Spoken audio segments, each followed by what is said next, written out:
Wish.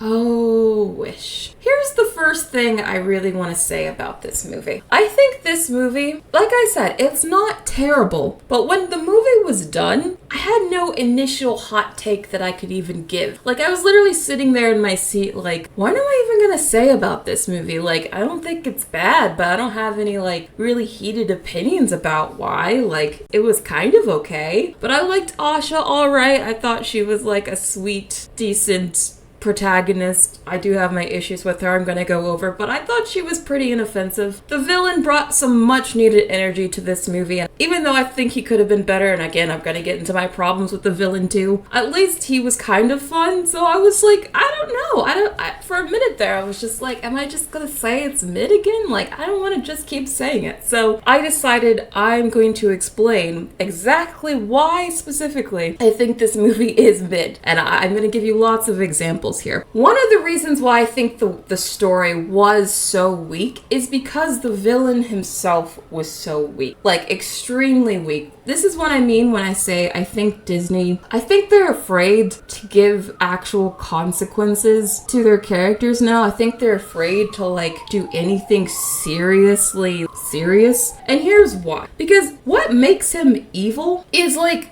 it just pales in comparison to what previous Disney villains actually did that made them evil. Let me explain. So Scar, you guys know Scar from The Lion King, right? He literally kills his own brother, spoiler alert, and banishes his nephew in order to become king. Like, that, he's willing to literally kill his own brother to get power. Like, that's evil. That's really evil. Then we have freaking Frollo from The Hunchback of Notre Dame, who was literally willing to burn Paris alive unless he got laid, essentially. Questionable morals, definitely. He was evil. He was straight up evil. He had evil plans and wanted to do evil things for evil reasons. Jafar was gonna kill freaking Jasmine, and he was gonna bury her alive under sand. Like, these are actual evil things. That's why these villains were, like, cool and interesting, because A, they weren't already in positions of power like King Magnifico is. I find an issue with King Magnifico is that he's already powerful in the beginning. Like, he's already a king. So all of these other Disney villains, you know, like, for example, with Jafar. Jafar was the Sultan's assistant. Like, he wasn't already the most powerful guy in the kingdom. He wanted to be the most powerful guy in the kingdom. And that's what made him interesting, is because he had to, like, lie and cheat and steal and do all these horrible villainous things to actually get power. That's what made him captivating and interesting. With King Magnifico, he starts off already being in power and adored by the entire kingdom. And then once he gets more powerful, he's just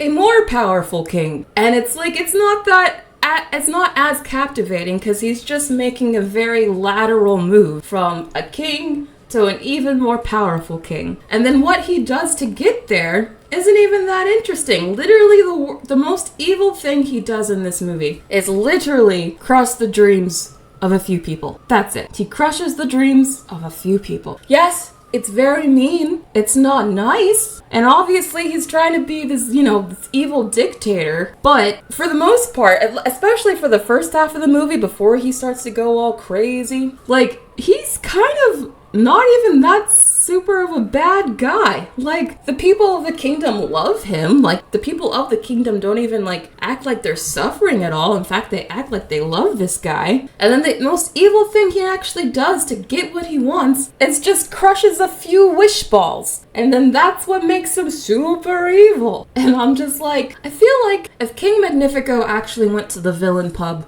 with the other actual Disney villains, he would be scared of them. Like, he's just not as villainous as, like, Cruella de Vil, who literally wants to skin puppies, you know? Like, he's just not in the same vein as that. Imagine if instead of King Magnifico was already the king at the beginning of the movie. What if instead he was an apprentice to some other king, and he wanted the power for himself, and to do so, what if he actually had to, like, be a backstabber and actually do evil things to get that power. And that would have been so much more interesting for him as a character, and it would have made the story of the movie so much more interesting. But instead, he was just like, he's already a magical, powerful king, and his goal is just to become an even more magical, powerful king. It's not that interesting or captivating. And he's not even that evil.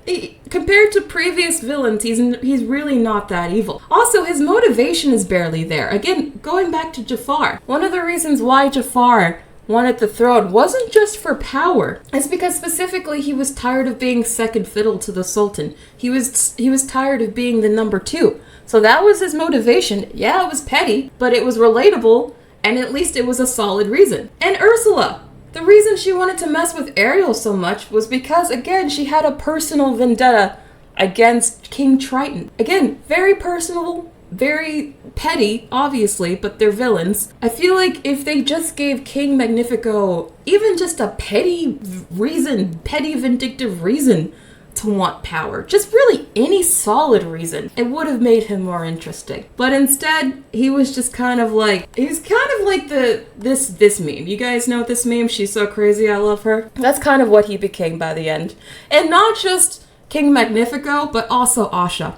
Again, she had the whole adorkable thing. This is kind of how both of them become. They both kind of become this just like crazy, kooky, quirky, zany people just to be quirky, zany people. I feel like Asha could have been a better protagonist too. I do like Asha, she was very sweet, but I don't think she's gonna be remembered like other Disney princesses. And she's not even, I guess, technically a Disney princess, although I'm sure they want her to be part of that lineup. She's flawless. She's too perfect. That really is her biggest issue. In fact, they even explicitly state in this movie that her biggest flaw is that she cares too much. And even Asha herself is like, is that a bad thing? And no, not really. Unless maybe you're giving too much of yourself that, you start to lose yourself or something. And that could have been fun to explore, but they never do. In fact, they almost seem to back up her weakness that she cares too much as a strength, because it is a strength. So again, we have another Disney female protagonist where their biggest weakness is secretly their biggest strength, and she's not very interesting because she's just so perfect and flawless and adorable and cute. She has nothing that's gonna make people like grab onto her and be like, oh, I remember Asha. She's fun.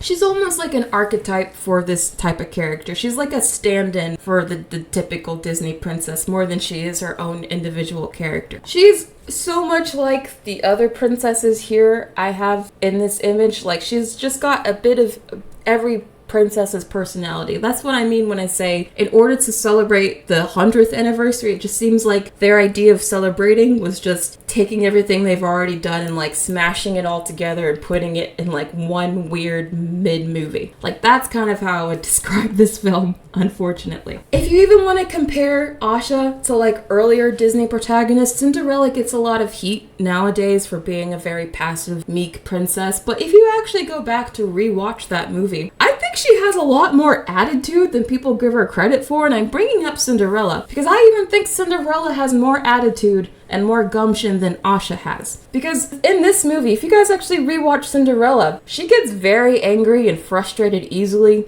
She talks back to her sisters and her godmother. She even pulls, angry faces. Like, she is not the sweet, docile, perfect girl that people think she is. But Asha is. Because they're making Asha so meek, so, like, acceptable to everyone that she's got no real spark. She's got no real anything interesting to her. She's just bland. She's not even like Cinderella, where at least Cinderella got angry. She got mad. She threw things. Like, even freaking Snow White. Yes, Snow White is, like, the picture of docileness and meekness and whatever. But at least even Snow White still has a flaw. Her biggest flaw was that she was too naive. So naive and trusting that's why she ate the apple. Even Asha still doesn't really have a flaw this bad. Her biggest flaw, as the movie confirms, is that she's just too caring and too compassionate.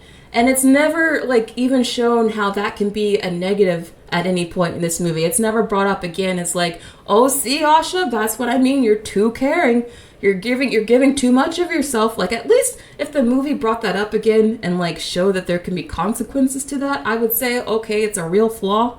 But they never back it up with like saying, oh, that's a problem. They always affirm it as a good thing. And that's what kind of makes her very boring and forgettable. She's fine. She's cute. I like Asha okay. I just wish that she was a bit more dynamic, a bit more interesting, and not so flat. That's my issue with her. That's why I give it a 6 out of 10. I think it's okay. I think you have young little kids. It's bright and colorful enough, and the songs are maybe fun enough that they'll be entertained for 90 minutes. But I don't think it's that great. I think it's a missed opportunity. I think they, like I said, this movie should have been about moving forward for Disney. This should have been about pushing the medium of animation forward like they did with Snow White to celebrate their 100th anniversary. It shouldn't have been about just filling the movie with Easter eggs and being all about member berries. They should have had a better villain that actually had solid motivation. It could have been so much better. It could have been so much better. So I'm being generous and giving it a 6 out of 10. That's how I feel about it. You just watched a clip from the Brittney Reacts Show. Subscribe today to never miss a live stream, and I'll see you on the next video.